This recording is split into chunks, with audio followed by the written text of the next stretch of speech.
Ancient Rome had many entertainment venues, and quite famous are the theaters located in the campus marshes. Originally, in the Republican period, theaters were constructed, made of wood, and erected temporarily on the occasion of a festival for a god. Pompey the Great, the successful general of the late Republic, built the first permanent stone theater in the campus marshes. He doesn't build it on the side of a hill, as was the norm for Greek culture, but he builds it freestanding, mimicking those originally built in wood. This was the largest theater to be built in the city. It was followed by that built by Augustus, and that by Balbus, the general under Augustus, at the end of the 1st century BC. The Theater of Pompey was a sprawling complex which included shrines and a temple to Venus Victrix. Building a permanent theater went against the conservative tradition of building theaters in the city.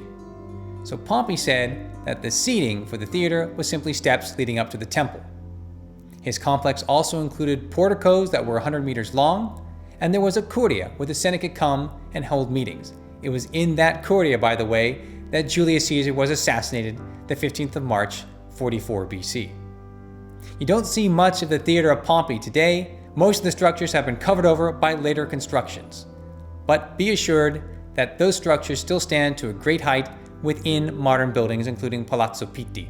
From above, you can see the outline of the cavea incorporated into later building structures. The Theater of Marcellus is the best preserved of the three theaters, quite large, almost as large as the Theater of Pompey. It still stands by the Tiber River, on the edge of what we call the Jewish ghetto today.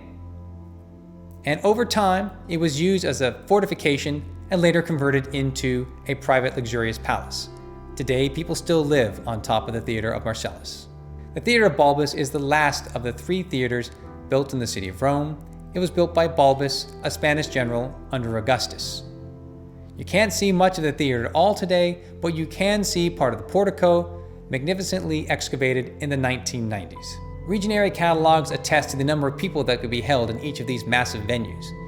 Modern estimates are a little bit lower. The Theater of Pompey could hold around 15,000 spectators, the Theater of Marcellus around 10 to 12, the Theater of Balbus around 5 to 7,000 people.